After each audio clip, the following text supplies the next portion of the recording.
let's start about, looking back into time. When I was in class 10, I bought my first computer. Okay. The primary purpose served by that computer at that time was of a game station. And I used to spend, almost countless hours playing games like Age of Empires, Prince of Persia, and many more. Okay. Now, if I sit down someday and calculate the number of hours I would have played games on that desktop, it is potentially much more than 2,000 hours of gameplay. Now, the question which comes to my mind is, are all those hours wasted?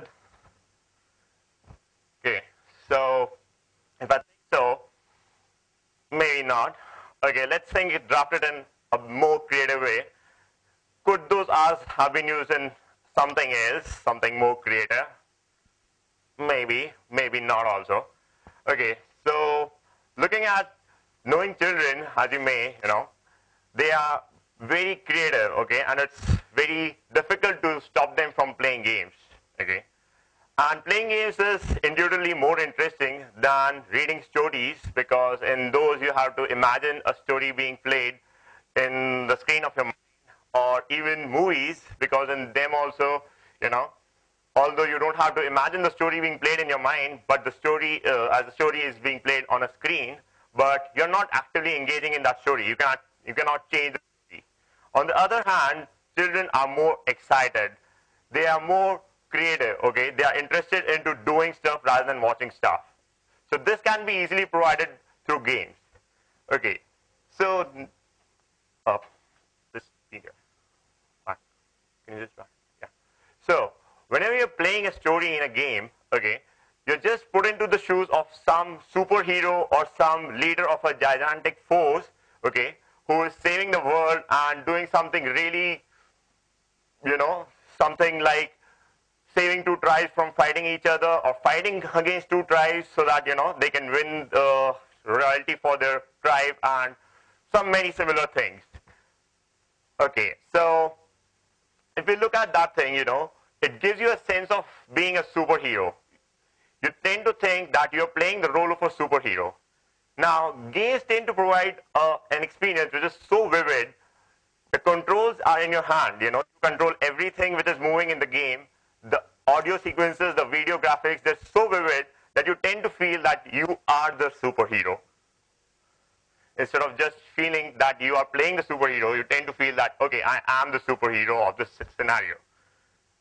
Now, with this feeling of being the superhero, there's also a feeling of responsibility. You are responsible for your actions, for your decisions, okay? And there's curiosity in a child's mind that what will happen next, okay? What would be the consequences of his actions? What would be the consequences of his decisions, okay? And there's also a curiosity in his mind that, how would other characters in the story react to his decisions, okay?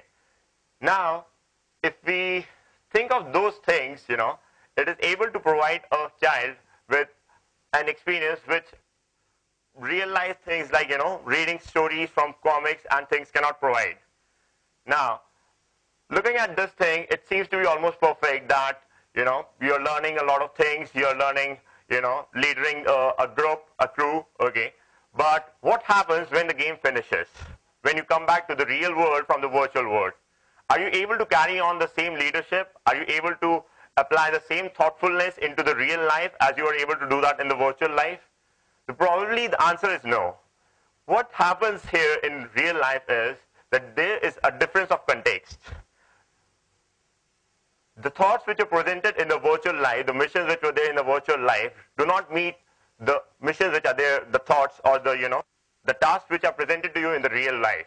There's no tribal issue between two, tribes in your school, okay? There's no princess who has been hijacked by an evil villain who has supernatural powers, and sadly there isn't an alien invasion also going on, okay? So you probably cannot, use all this knowledge that you learned in a game in your real life. So the problem here is a disconnectivity between the issues which are present in the virtual world and the issues which are in the real world, okay? Now, the problem is how to connect them, okay? It's like, as of now, the story which is being played in the game is totally in the hands of the game developer. He decides what story would be there in the game, what key things you would be learning with those stories, and it's his decision, his things that what the game designer wants. Now, if we transform that power from the game designer to an educator who is teaching the student what a student can easily correlate with and can carry forward in his real life, that would make a particular difference into it.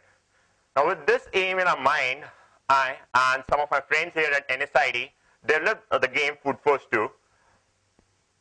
Now, this game has been developed in such a way that you can, create your own stories and play them in the game, okay? And you can always share them too.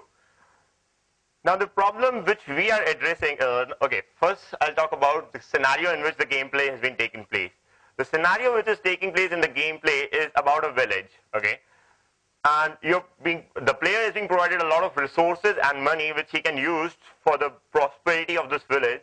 And his ultimate aim is to grow this village into a self-sustainable community, and so that he can easily survive challenges and issues like earthquakes, famines, which are changing the environment continuously.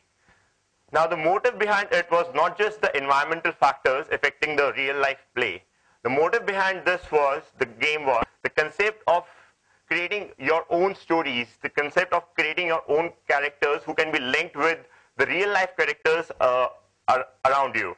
Suppose I'm playing this game and I have a character in the story who has been named as my father's name and who has an image very similar to that of my father's name, and uses the same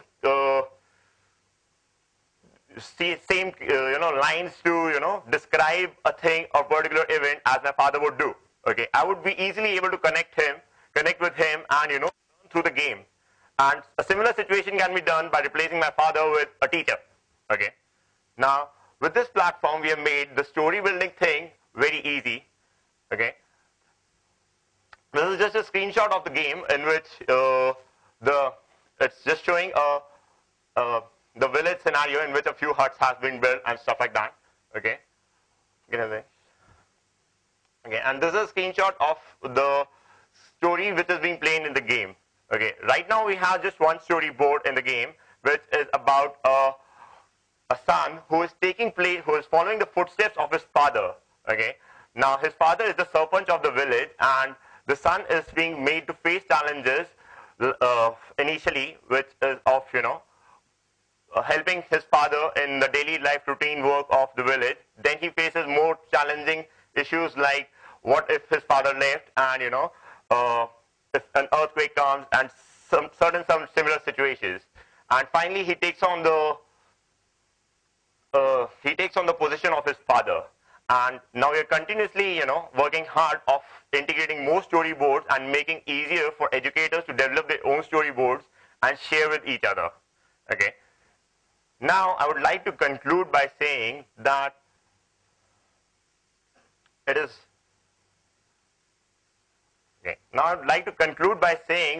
not just about creating storyboards. It's actually, Food Force 2 is just a beginning of a thing, an idea. It's about creating your own storyboards which you can easily relate with and learning through them. And it can be easily extended to many other platforms. Like we have simulated a village scenario. One can simulate a modern warfare scenario. There are many scenarios which could be simulated, and a person can learn through them. So that is the motive behind our game. Okay, and we have just taken a small step towards it. I would like to say that imagine a future in which there are no textbooks. Okay, there are games. Your internal assessment is being done on the high score of your game. Okay, that would be really cool, and it's something like which you can easily correlate with. That is the purpose. Okay, so I'll just conclude it by now, and I would say that the future is really bright, and I'm happy to have made a step into it. Okay, thank you.